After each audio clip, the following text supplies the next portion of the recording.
Hola, ¿cómo están? Mi nombre es Miguel Ángel Sosa, soy miembro de la Iglesia de Cristo, la única iglesia verdadera. Soy cristiano y nada más cristiano. En este contenido vamos a estar abordando un tema muy importante en la vida espiritual de cada cristiano. Este tema trata sobre de manera explícita y de manera implícita, ya que en otros contenidos anteriores hemos visto cómo saber si Dios lo manda, si Dios lo enseña, cómo saber si Dios lo autoriza, cómo saber si estamos obrando bajo autoridad divina, bajo autoridad bíblica.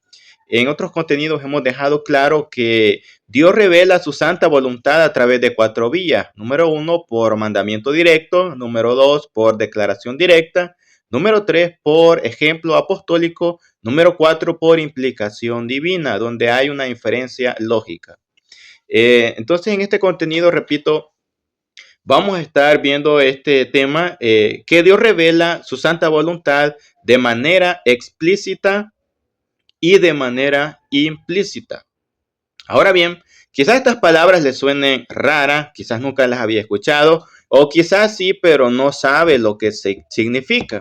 Entonces, quédense y vean este contenido porque, repito, va a ser de mucha edificación. Bueno, para empezar, Dios revela, repito, su santa voluntad de manera explícita y de manera implícita. Estas palabras no me las estoy inventando, estas palabras ya existen. De acuerdo a la RAE, la Real Academia Española, explícito significa que expresa clara y determinantemente una cosa. Eso significa explícito de acuerdo a la RAE, la Real Academia Española. Entonces, explícito significa en terreno bíblico que está declarado en tantas y cuantas palabras. Es decir, que usted lo puede leer. Por ejemplo, un mandamiento, un ejemplo, una declaración, usted la puede leer. Por ejemplo, ¿quién creó los cielos y la tierra? Y dice la escritura que los creó Dios. Entonces, eso significa que está diciendo en tantas y cuantas palabras el pasaje que Dios creó los cielos y la tierra. Por lo tanto, a eso nos referimos de manera explícita, cuando está revelado en terreno bíblico en tantas y cuantas palabras. Ahora bien, de acuerdo a la RAE, la palabra implícito o de manera implícita, la palabra implícita, de acuerdo a la RAE, significa incluido en otra cosa sin que esto lo exprese. Entonces, otros sinónimos son tácito o tácita. Cuando decimos tácito o tácita, de acuerdo a la RAE, la palabra tácito o tácita, de manera tácita, significa callado o silencioso. Entonces, es cuando en el pasaje está incluida esa verdad o ese concepto en terrenos bíblicos, en el pasaje está incluida esa verdad, ese concepto, pero no se menciona. A eso se le llama que está revelado de manera implícita, es decir, que está incluido allí sin que ésta se exprese en tantas y cuantas palabras, está ahí de forma callada. Entonces, cuando se hace uso de lo implícito, cuando se implica algo, es cuando se hace una deducción, se hace una inferencia lógica. Entonces, y este punto, hermanos y amigos, lo implícito es muy importante que aprendamos a manejarlo porque es muy común escuchar dentro de la hermandad cuando están hablando con alguna persona y dicen, ¿qué pasaje dice esa palabra? Por ejemplo, purgatorio. La palabra purgatorio no está en la Biblia. Entonces, pero la palabra Biblia tampoco está en la Biblia refiriéndose a los 66 libros. Fíjense en lo que estoy diciendo. Si a usted le pregunta a alguien, a ver, ¿en qué parte de la Biblia, en qué pasaje dice Biblia refiriéndose a los 66 libros que la componen? No existe tal texto. Entonces, es un problema, repito, de atacar de esta manera a las personas. Otros dicen es que la palabra Trinidad no está en la Biblia. Pero repito, la palabra Biblia no está en la Biblia refiriéndose a los 66 libros. O la típica de falso maestro. ¿A dónde dice que está prohibido? ¿A dónde dice que están prohibidos los instrumentos musicales, el uso de instrumentos musicales en la alabanza. Eh, Estos que argumentan de esta manera, repito, tampoco creen que necesitan un pasaje que diga que está prohibido orarle a María, y aún así ellos creen y enseñan y defienden que está prohibido orarle a María sin que un texto diga está prohibido orarle a María. Entonces, repito, la típica de falso maestro, ¿a dónde dice que está prohibido? ¿O a dónde Dios lo prohíbe? Estos que hablan de esta manera, si alguien le dice, a ver, ¿a dónde dice que está prohibido el bautismo de bebé? ¿Qué pasaje dice prohibido bautismo de bebé?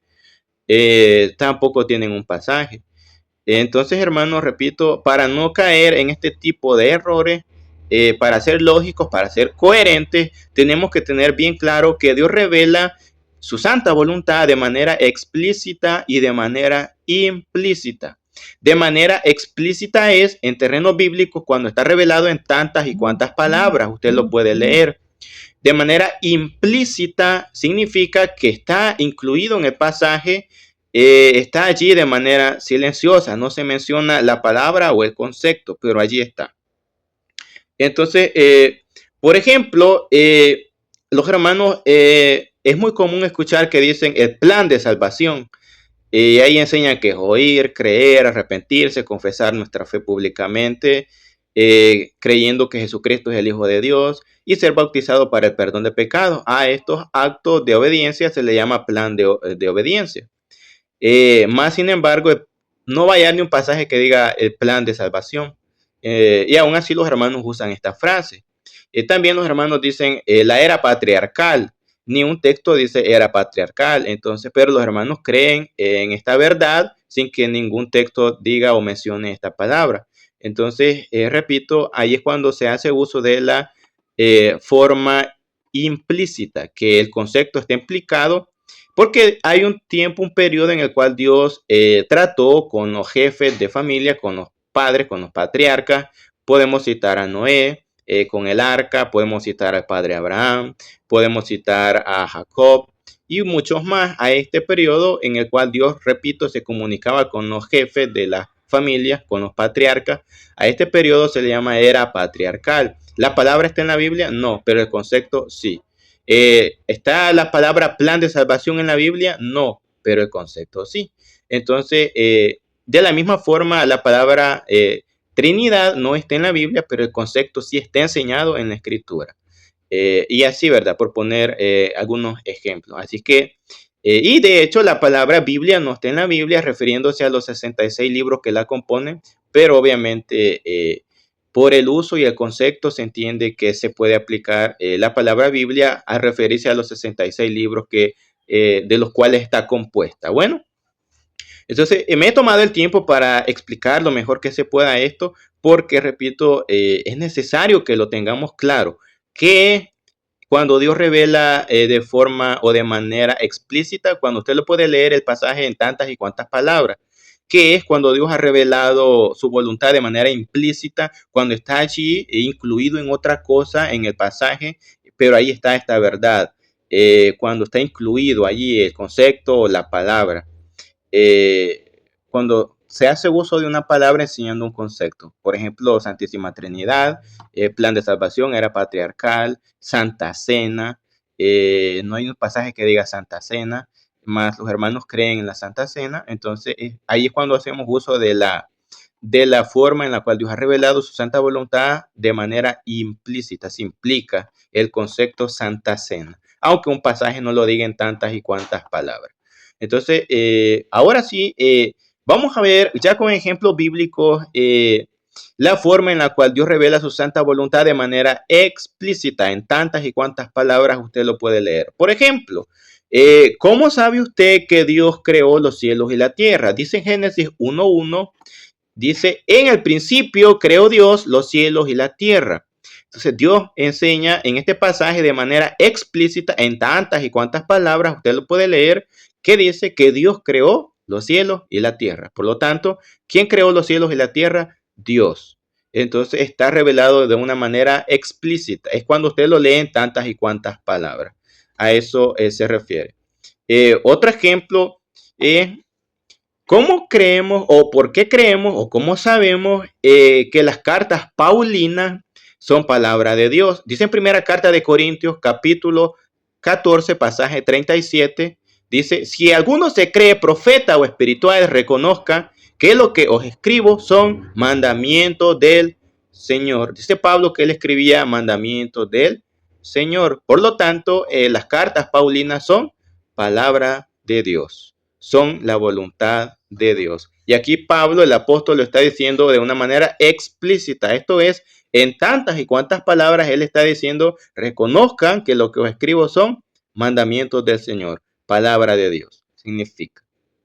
Eso significa de manera explícita. Cuando usted puede leer en el pasaje la verdad o el mensaje enseñado en tantas y cuantas palabras. Otro ejemplo puede ser el bautismo bíblico en agua. Dice en Romanos capítulo 6, pasajes 3 y 4, dice, ¿o no sabéis que todos los que hemos sido bautizados en Cristo Jesús, hemos sido bautizados en su muerte? Pasaje 4, porque somos sepultados juntamente con él para muerte por el bautismo, a fin de que como Cristo resucitó de los muertos por la gloria del Padre, así también nosotros andemos en vida nueva. Entonces aquí dice el pasaje de Romanos capítulo 6, pasaje 3 y 4, que en el bautismo participamos en la muerte, en la sepultura y en la resurrección con Cristo. Porque dice, los pasajes lo están enseñando de manera explícita. Usted lo puede leer porque dice en el pasaje 4, porque somos sepultados juntamente con él. Dice, para muerte. Entonces ahí participamos de la sepultura y de la muerte. Y luego a fin de que como Cristo resucitó de los muertos por la gloria del Padre, así también nosotros andemos en vida nueva. Entonces, repito, en el bautismo bíblico está declarado de manera explícita en tantas y cuantas palabras, usted lo puede leer, que el bautismo bíblico en agua, en él participamos de la muerte, sepultura y resurrección con Cristo. Entonces, está dicho, está revelado en tantas y cuantas palabras en Romanos capítulo 6, pasajes 3 y 4. Otro ejemplo puede ser cuando nosotros decimos que creemos y que la Escritura enseña que Jesús es Dios. Por ejemplo, dice en Juan capítulo 5, pasaje 18, por esto los judíos aún procuraban matarle, por esto los judíos aún más procuraban matarle, porque no solo quebrantaba el día de reposo, sino que también decía que Dios era su propio Padre, haciéndose igual a Dios. ¿Por qué creemos nosotros que Jesús es Dios? Porque dice el texto inspirado que Él se hacía igual a Dios. Dice en Filipenses capítulo 2, pasajes 5 y 6, dice, haya pues en vosotros este sentir que hubo también en Cristo Jesús, pasaje 6, el cual, siendo en forma de Dios, no estimó el ser igual a Dios como cosa a que aferrarse. Jesús en el cielo, se enseña aquí en Filipenses 2, 5 y 6, que Jesús en el cielo estaba en forma de Dios, igual a Dios. Dice el apóstol Pablo que Jesús estaba en el cielo en forma de Dios, igual a Dios. Entonces está declarado de forma explícita en tantas y cuantas palabras. Pablo dice que Jesús en el cielo estaba en forma de Dios, igual a Dios. También dice en Juan 20, 28, entonces Tomás respondió y le dijo, a Jesús le dice, Señor mío y Dios mío. Aquí Tomás llama a Jesús su Señor y su Dios. Entonces, para Tomás, Jesús era su Señor y su Dios. Entonces, repito, Tomás llama a Jesús, Señor mío y Dios mío, dejando de una manera explícita en tantas y cuantas palabras, Tomás llama a Jesús su Señor y su Dios. Entonces, eso significa de manera explícita que está revelado en tantas y cuantas palabras que usted lo puede leer. Dice en segunda carta de Pedro, capítulo 1, pasaje 1, segunda de Pedro 1:1 dice, Simón Pedro, siervo y apóstol de Jesucristo, a los que habéis alcanzado por la justicia de nuestro Dios y Salvador Jesucristo, una fe igualmente preciosa que la nuestra. Aquí el apóstol Pedro llama a Jesús, le dice, nuestro Dios y Salvador Jesucristo. Entonces, para el apóstol Pedro, Jesús era nuestro Dios y Salvador Jesucristo. Está declarado de manera explícita en tantas y cuantas palabras. Pedro llama a Jesús, dice nuestro Dios y Salvador Jesucristo. Aquí, cuando dice nuestro Dios y Salvador, está unido por la conjunción griega kai, que sirve para unir dos cosas de igual importancia, haciéndolas inseparables la una de la otra. Así que Jesús es nuestro Dios y Salvador. Eh, de eso está hablando el pasaje. Está revelado de manera explícita en 2 de Pedro 1:1 que Jesús es nuestro Dios y Salvador. Está en tantas y cuantas palabras usted lo puede leer. La Biblia también declara de manera explícita en tantas y cuantas palabras quiénes son los que se van a salvar. Dice en Mateo 7:21, no todo el que me dice Señor, Señor, entrará en el reino de los cielos, sino el que hace la voluntad de mi Padre que está en los cielos. Entonces a usted le pueden preguntar, ¿y quiénes se van a salvar? O las personas dicen, es que nadie sabe quién se va a salvar. El hecho de que usted no sepa no significa que nadie sepa, porque la Escritura sí está enseñando quiénes se van a salvar de manera explícita en tantas y cuantas palabras. Dice en Mateo 7:21 que los que se van a salvar, dice, los que entrarán en el reino de los cielos son los que hacen la voluntad del Padre que está en los cielos, son los que hacen la voluntad de Dios. ¿Y qué enseña que debemos hacer la voluntad de Dios? Dice en Marcos 16:16. El que creyere y fuere bautizado será salvo, mas el que no creyere será condenado. Entonces, para salvarnos, de acuerdo a nuestro Señor Jesucristo, dice, el que creyere y fuere bautizado, este será salvo. Entonces, el que creyere y fuere bautizado será salvo, mas el que no creyere será condenado. Está declarado de manera explícita en tantas y cuantas palabras que el que creyere y fuere bautizado será salvo. Entonces, repito, son ejemplos en los cuales Dios revela su santa voluntad de manera explícita. Esto es, en tantas y cuantas palabras usted lo puede leer. También dice en primera carta de Corintios, capítulo 15, pasajes 1 y 2, dice, además os declaro, hermanos, el evangelio que os he predicado, el cual también recibisteis, en el cual también perseveráis. Pasaje 2, porque, por el cual, asimismo, si retenéis la palabra que os he predicado, sois salvos, si no, creísteis en vano. ¿Quiénes se van a salvar? Los que hagan la voluntad de Dios, los que crean y sean bautizados, los que perseveren en la obediencia a Dios. Si no, dice, creímos en vano. Entonces, está declarado en tantas y cuantas palabras. Repito, a esto se le llama de manera explícita. En tantas y cuantas palabras usted lo puede leer. ¿Cómo sabemos nosotros lo que le va a pasar a los que desobedecen a Dios y tienen una vida en desobediencia y mueren así? Dice que en el día final Jesús enseña y decreta dos destinos finales. Dice en Mateo 25:46, e irán estos al castigo eterno y los justos a la vida eterna. Entonces Jesús enseña dos destinos finales. En el día final, repito, Jesús enseña estos dos destinos finales y definitivos. Los justos a la vida eterna en el cielo y los injustos al castigo eterno. Entonces, está declarado de manera explícita. En tantas y cuantas palabras usted lo puede leer. Entonces, ahora viene la parte, repito, que es a la que debemos prestar mucha atención, y es cuando Dios revela su santa voluntad de manera implícita. Esto es, cuando está incluido en el pasaje esta verdad, este concepto, pero no se menciona. Entonces, ahí es donde tenemos que hacer la inferencia, una deducción para colegir, para concluir, ya sea la verdad o el concepto en cuestión. Por ejemplo, vamos a entrar a unos ejemplos bíblicos para que nos quede muy claro el bautismo de Jesús. Dice en Mateo capítulo 3, pasaje 16, y Jesús, después que fue bautizado, subió luego del agua, y aquí los cielos fueron abiertos, y vio al Espíritu de Dios que descendía como paloma y venía sobre él. Dice, subió luego del agua. Dice en Marcos 1, 9 y 10, aconteció en aquellos días que Jesús vino de Nazaret, de Galilea, y fue bautizado por Juan en el Jordán. Pasaje 10.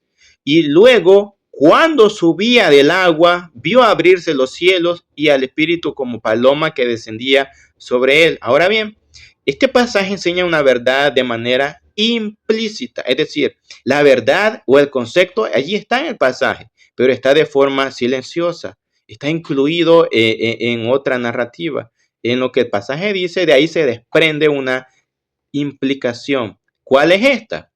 Que el bautismo bíblico, el bautismo de Jesús es por inmersión.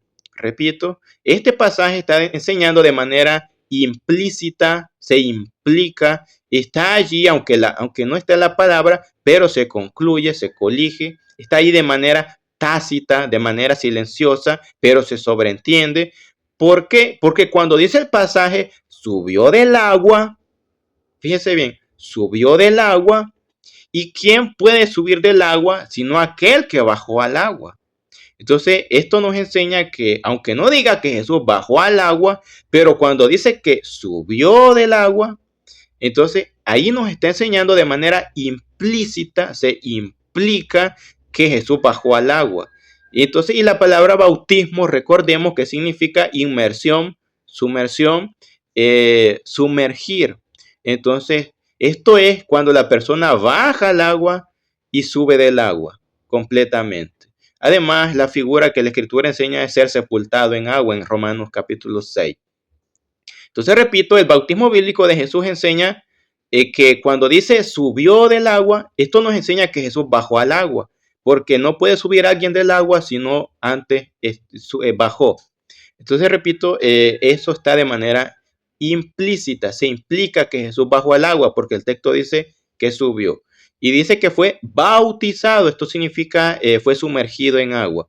De ahí que con razón dice que subió. Después de haber sido sumergido en el agua, Jesús subió del agua. Jesús no fue rociado, el bautismo que le practicaron a Jesús no fue aspersión. Repito, Jesús fue sumergido en agua, bajó al agua y subió del agua. Así funciona cuando hacemos uso de esta verdad en la cual Dios revela su santa voluntad de manera implícita, cuando no se menciona la palabra o el concepto, pero allí está en el pasaje la verdad o el concepto. Está allí de manera callada, de manera silenciosa, está allí, se sobreentiende, está incluido en el pasaje esta verdad o el concepto. Por ejemplo, vamos a brevemente mencionar sobre la doctrina bíblica de la Santísima Trinidad. Esta doctrina enseña que en tanto que Dios, un solo Dios verdadero, en tanto que personas, tres divinas personas. La doctrina bíblica de la Santísima Trinidad enseña que en tanto que Dios, un solo Dios verdadero, en tanto que personas, tres divinas personas. Y esto se enseña, por ejemplo, repito, no está la palabra Santísima Trinidad o la palabra Trinidad no está en ningún pasaje, pero sí está el concepto, es decir, está revelada la doctrina de manera implícita, que no está la palabra, pero sí se enseña el concepto. Veamos un ejemplo. En Génesis capítulo 1, pasaje 26 dice, entonces dijo Dios, hagamos al hombre a nuestra imagen, conforme a nuestra semejanza, y señoré en los peces del mar, en las aves de los cielos, en las bestias, en toda la tierra y en todo animal que se arrastra sobre la tierra. Repito, aquí Dios es referido de manera plural, es decir, en tanto que Dios, un solo Dios verdadero, y en tanto que personas, aquí vemos más de una persona. Ahora bien, cuando decimos que en tanto que personas son tres divinas personas, persona no significa ser humano. De acuerdo a Boecio, un filósofo, la persona es una sustancia intelectual que tiene capacidades cognoscitivas intelectuales. Eso es una persona, una sustancia con capacidades cognoscitivas, con capacidades intelectuales. Persona no es meramente un ser humano. Una persona puede ser espiritual, una persona puede ser material, una persona puede ser visible, una persona puede ser invisible. En ese sentido decimos que Dios es persona o tres divinas personas, en tanto que personas, individuos, en tanto que esencia es un solo Dios verdadero, en tanto que personas, tres divinas personas. Las tres, el Padre no es el Hijo no es el Padre, el Espíritu Santo no es el Padre ni es el Hijo, en ese sentido. Entonces, Dios es referido aquí en plural, dijo Dios, hagamos. Entonces, ahí está, hagamos refiriendo y enseñando y mostrando que en Dios hay pluralidad, es decir, en tanto que personas, más de una persona, pero en tanto que Dios, un solo Dios verdadero, en tanto que esencia, un solo Dios verdadero.